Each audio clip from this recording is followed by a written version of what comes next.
오늘 함께 보실 하나님의 말씀은 누가복음 23장 39절에서 43절 말씀입니다. 우리 한 절씩 교독하도록 하겠습니다. 달린 행악자 중 하나는 비방하여 이르되 내가 그리스도가 아니냐 너와 우리를 구원하라 하되, 하나는 그 사람을 꾸짖어 이르되 내가 동일한 정죄를 받고서도 하나님을 두려워하지 아니하느냐. 우리는 우리가 행한 일에 상당한 보응을 받는 것이니 이에 당연하거니와 이 사람이 행한 것은 옳지 않은 것이 없느니라 하고, 이르되 예수여 당신의 나라에 임하실 때에 나를 기억하소서 하니, 다 같이 읽겠습니다. 예수께서 이르시되 내가 진실로 내게 이르노니 오늘 내가 나와 함께 낙원에 있으리라 하시니라. 아멘.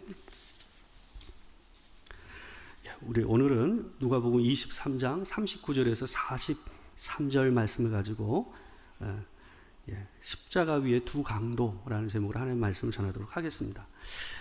우리가 지금 이제 십자가에서라는 제목으로 해서 시리즈로 지금 7번째 주제인데요. 오늘 십자가에서의 주제 마지막으로 이 십자가의 위에 두 강도라는 제목으로 우리가 좀 생각해 보고자 합니다. 오늘 본문에는 이 성도들이 이 로망으로 생각하는 사람이 나와요. 되게 이제 남자 성도분들이 그러는데, 여자분들은 이런 얘기하는 적 제가 들어본 적이 별로 없는데, 남자분들은 이 여기에 나오는 강도가 로망이에요. 자기 할 거 다 하다가 마지막에 딱 순간 예수 믿고 구원받았다라는 거예요. 그러니까 이런 얘기를 많이 하시는 남자분들이 많이 있어요. 아마 농담 반 진담 반 뭐 이렇게 좀 얘기하시는 것 같긴 한데, 무슨 얘기인지는 저도 좀 이해가 가요. 예수를 믿고 산다라는 게 절제가 필요하다 보니까 아무래도 그런 얘기들을 하지 않는가 하는 생각을 합니다. 이 십자가에서라는 시리즈 제목에 가장 적합한 인물이 누굴까 하는 생각을 해보면, 예수님과 함께 십자가에 달렸던 이 두 강도가 아무래도 이 제목에 가장 근접한 사람이 아닌가 하는 생각을 해봅니다. 왜 그러냐 하면, 이 사람들이 예수님이 달린 그 십자가에서 동일하게 같이 죽었잖아요. 근데 물론 동일한 의미에서 예수와 함께 죽은 것은 아니지만, 그들은 그들의 죄로 인해서 십자가에 달렸지만, 그럼에도 불구하고 예수께서 십자가에 달리시는 모습과 그 일을 같이 경험했다는 측면에서 이 사람들만큼 십자가에서라는 제목에 어울리는 사람이 어디 있을까 하는 생각을 해봅니다. 이 누가는 이 강도들과 관련하여서 다른 복음서에는 나오지 않는 부분을 기록하고 있어요. 이 마태하고 마가는요, 이 마태하고 마가는 이 두 사람이 다 예수를, 십자가에 달린 예수를 욕하는 장면으로 둘 다 했다고 기록하고 있어요. 마태복음 27장 44절을 보게 되면, 함께 십자가에 못 박힌 강도들도 이와 같이 욕하더라 라고 되어 있잖아요. 이 마가복음 15장 32절에도 그렇게 되어 있습니다. 뒤에 있는 데만 제가 읽어보면, 함께 십자가에 못 박힌 자들도 예수를 욕하더라 라고 이렇게 되어 있잖아요. 근데 오늘 본문 이 누가복음 같은 경우는 누가만이 어떤 부분을 기록하고 있냐면, 이 두 강도 중에 어느 한 사람이 바뀌어서, 그 사이에 바뀌어서 회심을 하는 모습을 갖다가 기록하고 있어요. 유일하게 사복음서 안에서 누가복음만 이 기록을 담고 있습니다. 누가는 이 강도, 두 강도 중에 한 사람의 회심의 모습을 통해서 이 십자가 앞에서 사람들이 보여줄 수 있는 이 두 가지 태도를 이 본문을 통해서 보여주고자 하고 있습니다. 이 사람들은 성경에서 행악자 또는 강도라고 표현이 되고 있습니다. 오늘 본문 누가복음 23장 39절을 보게 되면 행악자라고 표현되어 있어요. 그러니까 악을 행한 자, 범죄자 이렇게 표현할 수 있겠죠. 근데 이제 마태복음 27장 38절 말씀을 보게 되면 이 사람들을 강도라고 표현하고 있어요. 근데 이 유대인 역사가인 요세푸스라는 사람이 있는데요. 이 사람의 그 책을 보게 되면 강도라는 표현을 가지고 어떤 사람을 표현하고 있냐면 젤롯당, 바로 열심당원을 갖다 표현하고 있다라는 거예요. 그러니까 이 열심당원은 어떤 사람이냐면 이스라엘의 회복을 무력을 통해서 이루려고 했던 사람들이 이 열심당원이거든요. 예수님의 제자 가운데서 한 사람이 이 열심당원 아니었습니까? 근데 그런 사람을 요세푸스는 뭐라고 표현했냐면 강도라는 단어로, 여기에 나오는 헬라어 강도라는 표현으로 동일하게 표현하고 있다라는 거예요. 그게 이제 힌트가 되는 거죠. 이 사람들을 그래서 행악자라고도 표현하고 강도라고 표현을 하고 있다라는 것이 우리의 시선을 좀 끈다라는 거죠. 이 사람들이 왜 이러냐 하면 이 열심당원들은 이 나라의 회복을 위해서 이 일을 한다라는 그 정당성을 가지고 하지 말아야 될 범죄들을 행했던 거예요. 도둑질도 하고 강도짓도 하고 사람을 심지어 죽이기도 하는 그런 일들을 서슴지 않았어요. 예수님 대신에 풀려난 바라바라는 사람도 보게 되면요, 성경에서 요한복음 18장 40절을 보게 되면 이 사람을 강도라고 표현하고 있거든요. 근데 누가복음 23장 19절을 보게 되면요, 바라바를 뭐라고 얘기하고 있냐면 밀란과 살인으로 말미암아 옥에 갇힌 자로라라고 돼 있어요. 여기서 밀란은 뭡니까? 그러니까 어떤 소요를 일으키는 거예요. 단순한 강도가 아니었다라는 걸 시사하는 거죠. 그러니까 이 모습을 봤을 때도 강도라는, 여기 본문에서 나오는 강도라는 표현과 어떤 이들이 열심당원으로서 어떤 밀란을 일으켜서 뭔가를 일으키려고 했던 것, 이 둘이 같이 동일선상에서 얘기되고 있다라는 거예요. 무력으로 독립을 꿈꾼 자들이었으나 그 정당성을 기초로 해서 이 사람들이 모두 한 거예요. 거침없는 살인과 도둑질과 하지 말아야 될 일들로 다른 자기 동포들을 또 힘들게 하는 일도 서슴지 않았다라는 것을 보여주는 거죠. 그래서 이 사람들은 강도라고 불리기도 하고 또한 밀란을 일으킨 사람이다라고도 불릴 수가 있었던 거예요. 어떤 면에서 예수님과 결이 다르기로는 이 사람들이 훨씬 더 심한 거죠. 대제사장과 서기관보다는 오히려 예수님과 훨씬 더 차이의 대척점에 있는 사람이 누구냐? 바로 이 열심당원이다라고 얘기할 수가 있어요. 이 사람들은 예수님과 예수를 따르는 많은 사람들을 보면서 어떤 생각을 했냐면 너무나도 유약하고 답답하다라고 생각을 많이 했던 것 같아요. 그래서 전혀 새로운 전혀 다른 방식으로 이스라엘의 회복을 갖다 생각했기 때문에 예수님과 예수님의 제자들과 이 열심당원이 부딪히는 일은 없었어요.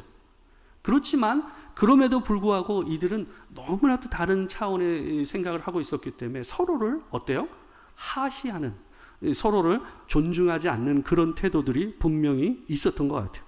그래서 이 사람들이 예수를 심하게 욕을 하고 함께 조롱하는 모습으로 본문 가운데서 나온다라는 걸 우리가 볼 수가 있는 거예요. 근데 한 사람이, 이 두 강도 중에서 한 사람이 이상하게 회심을 하는, 전격적으로 바뀌는 모습을 오늘 본문 가운데서 우리가 볼 수 있다라는 거예요. 그 모습을 누가는 이렇게 기록하고 있습니다. 한 강도가 예수님께 욕을 하자 다른 한 강도가 그를 꾸짖으면서 얘기하는 내용이 오늘 본문 40절에서 41절 말씀에서 나와요. 제가 한번 읽어드릴게요. 하나는 그 사람을 꾸짖어 이르되 내가 동일한 정죄를 받고서도 하나님을 두려워하지 아니하느냐? 우리는 우리가 행한 일에 상당한 보응을 받는 것이니 이에 당연하거니와 이 사람이 행한 것은 옳지 않은 것이 없느니라 하고, 이 다른 한 강도, 욕을 하던 한 강도를 꾸짖는 다른 한 강도의 얘기를 보게 되면요, 이 고백 안에는 구원을 받는 믿음에 속하는 요소가 다 들어있습니다. 어떤 게 있냐면 이 사람이 보게 되면 첫째로 우리는 우리가 행한 일에 상당한 보응을 받는 것이다 라는 표현을 하고 있어요. 이 말은 뭡니까? 자기가 자기의 죄를 인정하는 거예요. 자기가 죄인임을 갖다가 인정하여 얘기하고 있는 거예요. 근데 우리가 자기가 죄인이라고 생각한다라는 것이 곧 하나님과 연결되지 않으면 이게 의미가 없어요. 자기가 죄인이라고 생각한다 할지라도 하나님과 연결되지 않는 사람들이 많습니다. 근데 우리가 구원을 받는 믿음과 연결될 때는 항상 어때야 되냐면 내가 죄인이라는 것 인정하는 것이 그 죄가 하나님을 향하여 있다라는 것을 인정해야 돼요. 그분의 판과 관계되어 있다. 내가 지은 죄에 대해서 하나님께서 심판하실 것이고 그분 앞에서 두려운 마음으로 서야 된다라는 거예요. 그래서 이 사람이 이 다른 강도한테 뭐라고 얘기합니까?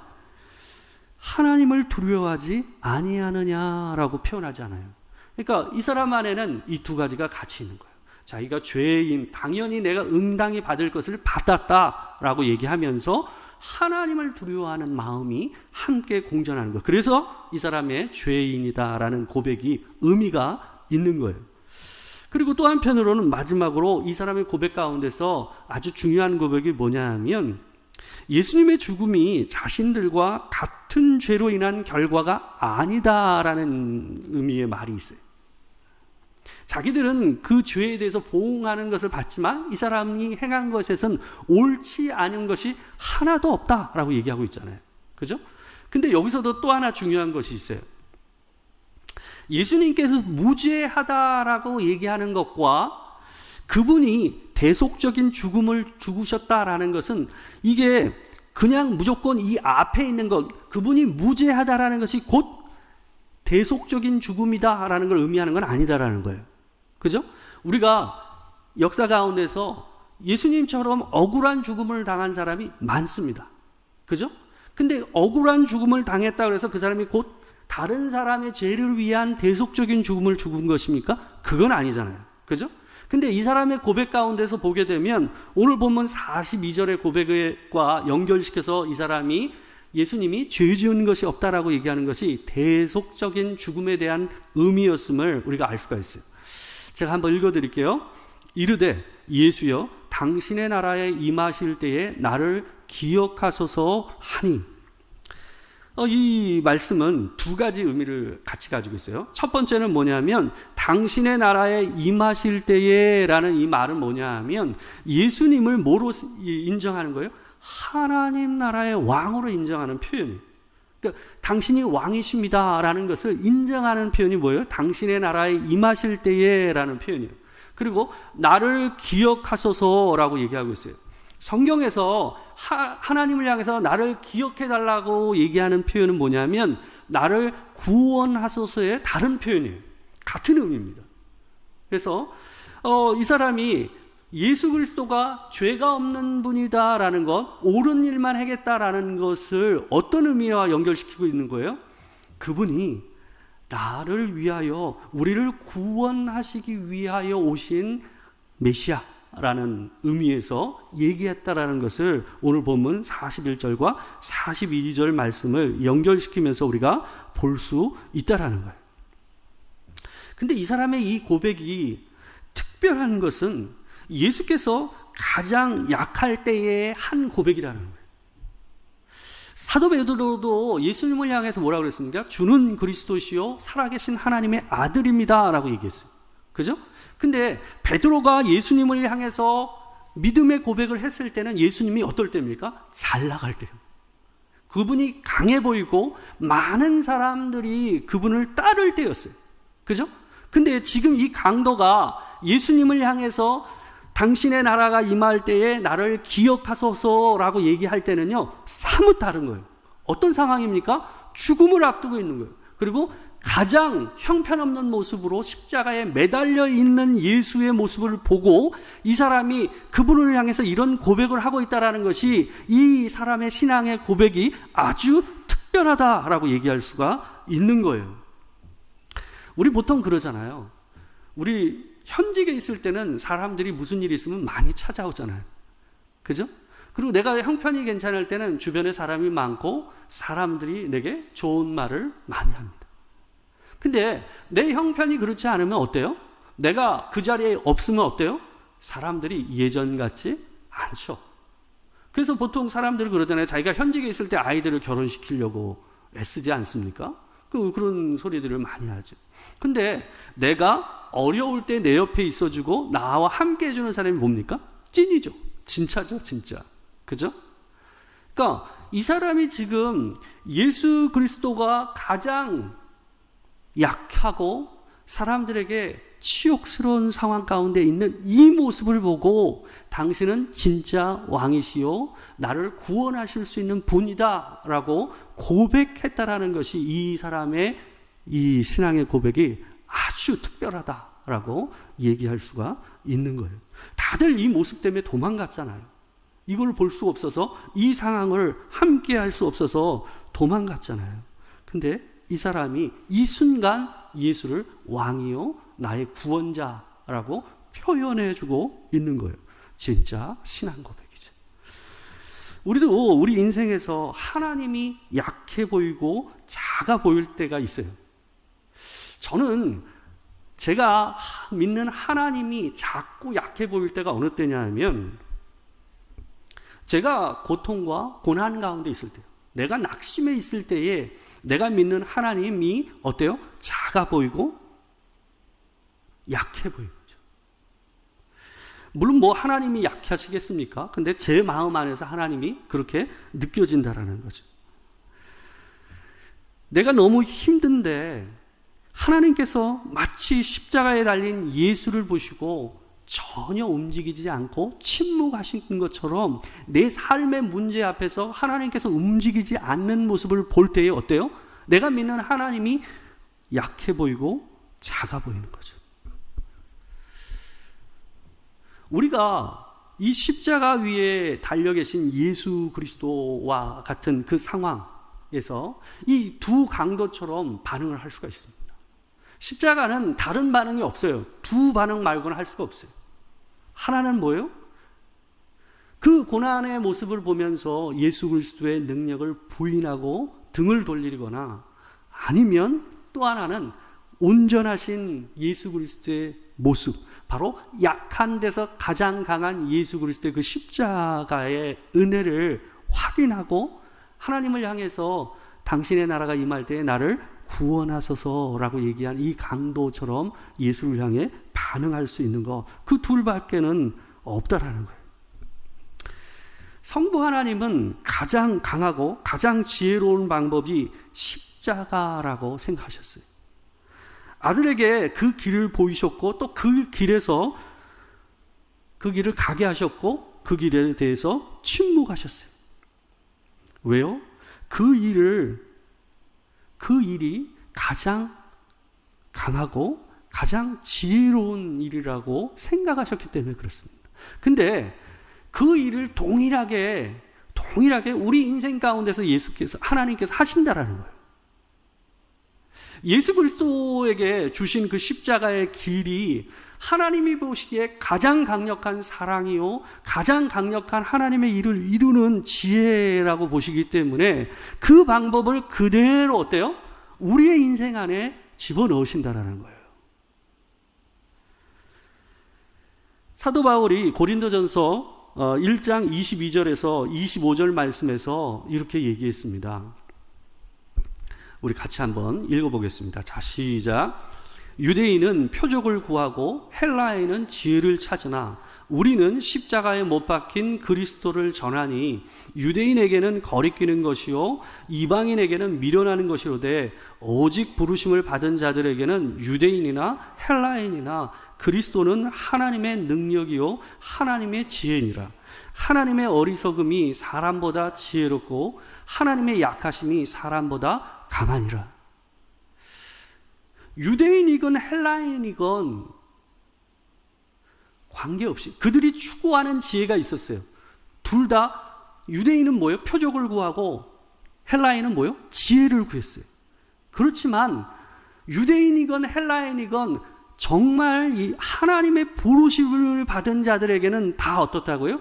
그리스도가 지신 십자가는 그들에게는 하나님의 능력이요 하나님의 지혜다라고 얘기하고 있어요. 이 십자가에서 예수 그리스도의 십자가를 보고 그분의 죽으심을 보면서 이 강도가 회심을 할 수 있었던 것은 그 십자가에 달리신 예수를 보면서 이 사람은 뭘 본 거예요? 하나님의 가장 큰 힘과 능력과 지혜를 본 거예요. 그렇기 때문에 이가 회심을 할 수 있었다라는 거죠.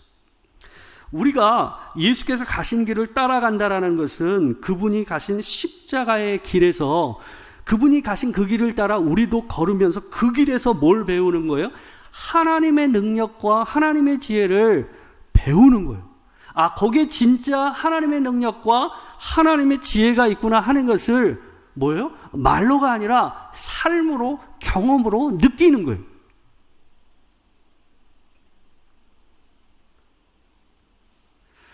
그게 예수를 따르는 사람들의 삶이라는 거예요.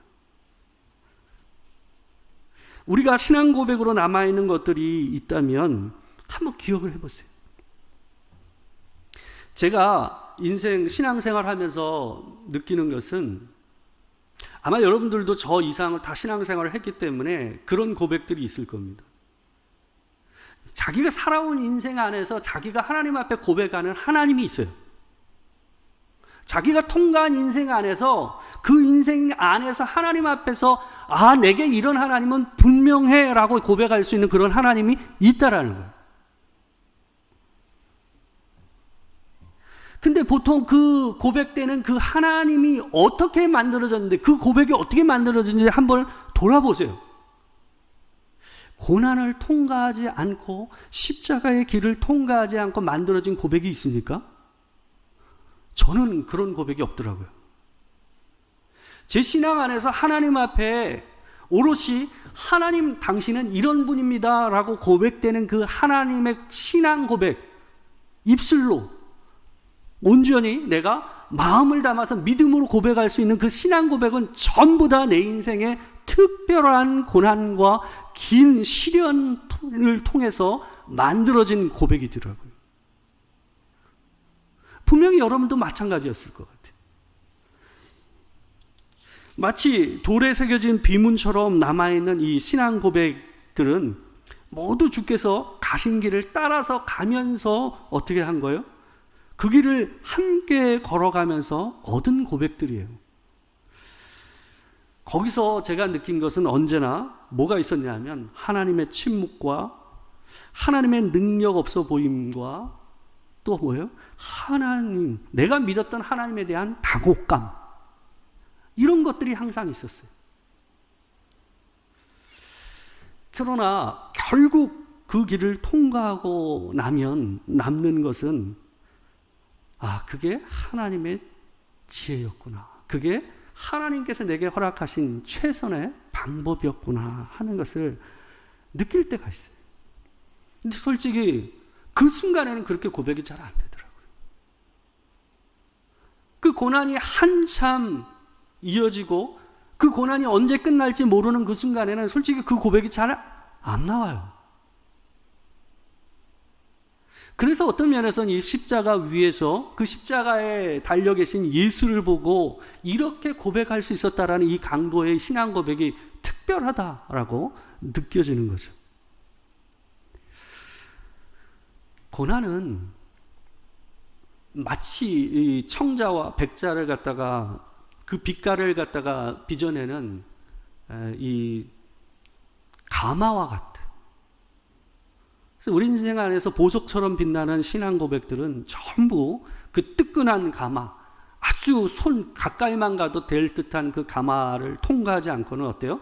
그 빛이 나오지 않는 것을 우리가 고백할 수밖에 없어요.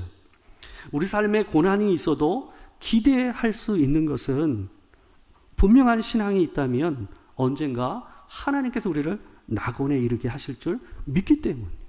또 그것을 우리가 신앙 안에서, 인생 안에서 경험했기 때문에 지금 현재 고난과 어려움이 있고 답답함이 있어도 하나님께서 또 가장 지혜롭고 가장 능력 있는 방식으로 우리 가정과 우리의 삶을 인도하실 줄 믿습니다. 또 한 가지 우리가 오늘 본문을 통해서 생각할 수 있는 것은,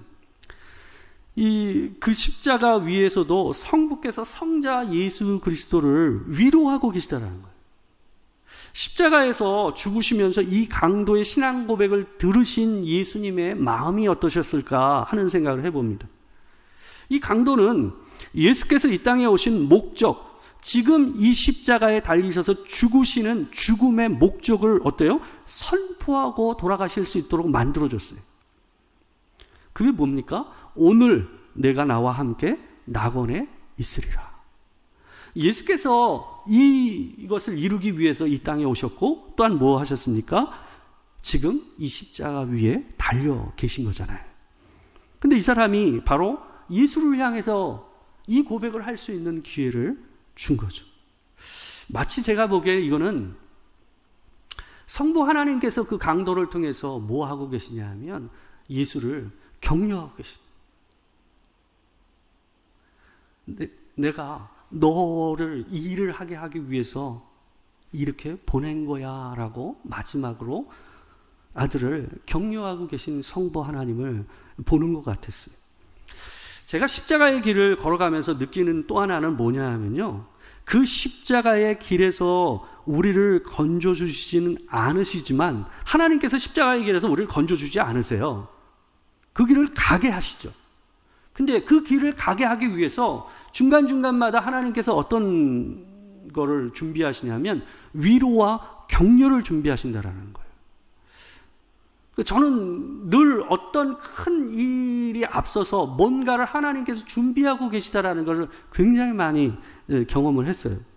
때때마다 주시는 위로와 격려가 나를 그 길에 다시 서게 하는 거예요. 이게 마치 뭐냐 하면 엘리야가 노뎀나무 밑에 엎어져서 그냥 아무것도 할 수 없고 이제 더 이상 아무것도 할 수 없습니다. 나를 데려가 달라고 얘기할 때에 천사가 그의 얼굴을 어루만지면서 그에게 뭐예요? 먹을 것을 주며 물을 주잖아요.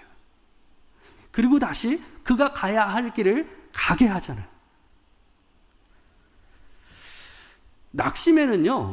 낙심에는 두 가지가 있어요. 뭐가 있냐면 항상 과장된 사실과 잘못된 믿음이 함께합니다. 제가 낙심할 때 보면요, 항상 과장된 사실이 함께 있다는 걸 제가 나중에 느껴요. 그때는 잘 몰라요. 그리고 그것에 대한 잘못된 믿음을 갖게 한다는 거예요. 마치 엘리야가 하나님을 향해서 뭐라고 그랬습니까? 나만 남았거늘 그랬잖아요. 나만 남았거든. 그게 뭐예요? 사실이 아니었잖아요. 팩트가 아니었잖아요. 잘못된 믿음이었잖아요. 근데 되게 우리가 낙심을 할 때는요, 이와 같이 잘못된 사실과 잘못된 믿음이 함께 한다는 거예요. 지친 엘리야를 하나님께서 어루만지시고 먹이시고 다시 길을 가게 하시고 어긋나 있던 그 믿음을 뭐예요? 바꿔주시잖아요. 그 광야 길을 통해서 계속 그의 잘못된 확신을 바꿔주고 내가 다른 사람을 준비했다라고 가르쳐 주시는 내용이 그 이어지면서 엘리야를 회복시키는 과정 가운데 있지 않습니까? 하나님께서 여러분과 제가 가야 할 길이라고 한다면 그 길을 가다 보면 지칠 때가 있어요. 지치지 않고 걸어가는 사람은 없어요. 근데 하나님께서 준비하신 위로와 격려가 반드시 있다라는 것을 기억하십시오. 아마 여러분들도 그 길마다 이거 도저히 못하겠는데 하는 그 시점에 누군가를 만나게 되고 못 보던 것을 보게 되고 못 듣던 것을 듣게 되는 일들이 있었다는 걸 기억하실 겁니다. 그래서 하나님께서 다시금 내가 가야 할 그 길을 다시 걸어갈 수 있도록 하시는 하나님의 역사가 반드시 있습니다. 예수와 함께 걸어가는 길에는 그 일이 반드시 있어요. 십자가의 길이 나 홀로 걸어가는 길이 아니다라는 거예요. 하나님의 위로와 격려와 하나님의 귀한 형제자매들이 함께 있으면서 누군가 나를 위해 지금도 기도하며 그 일을 걸어갈 수 있도록 그 일을 할 수 있도록 하시는 하나님의 역사가 우리 인생 가운데는 있다라는 것을 기억하시고 주께서 허락하신 길을 또 하루하루 걸어가시는 여러분과 제가 되길 주의 이름으로 축원합니다. 기도하겠습니다. 주님, 주께서 마지막 죽음을 앞두신 예수 그리스도에게 위로를 허락하시고 그 마음에 이 땅에 오신 목적을 이루었다, 잘했다 라고 말씀하시는 격려를 봅니다. 주님, 삶을 살다 보면 내가 가야 할 길이라고 생각하고 걸어갔지만 때로는 낙심하고 정말 이 길을 다시는 또 못 걸을 것 같다라는 생각이 들 때가 있습니다. 그렇지만 주께서 때때로 붙여주시는 사람들과 때때로 깨닫게 하시는 하나님의 말씀을 통해서 나를 회복하시고 다시 그 길을 걸어가게 하시고 그 일을 하게 하시는 것을 우리가 경험합니다. 주님, 하나님 앞에서 낙심한 일, 또 지친 일이 있습니까? 하나님, 그 마음에 하나님께서 주시는 힘과 은혜를 따라서 주께서 하게 하시는 것, 맡기신 것, 또 해야 할 것, 그 일을 할 수 있고 또다시 걸어갈 수 있도록 주님과 동행할 수 있도록 주님 도와 주시옵소서. 오늘도 하나님께서 주시는 새 힘을 따라 온전히 그 길을 걷기를 소망하며, 지금은 우리 주 예수 그리스도의 은혜와 아버지 하나님의 크신 사랑과 성령의 교통하심이 진실로 언제나 때때마다 우리에게 위로와 격려로, 또한 하나님께서 우리에게 가르쳐 주심으로 그 주의 길을 걷게 하시는 그 하나님의 은혜가, 그 은혜를 붙잡고 걷기를 소망하는 이 자리에 있는 모든 성도들과 함께하지 못한 성도들 가운데 지금으로부터 영원토록 함께하시기를 축원하옵나이다. 아멘.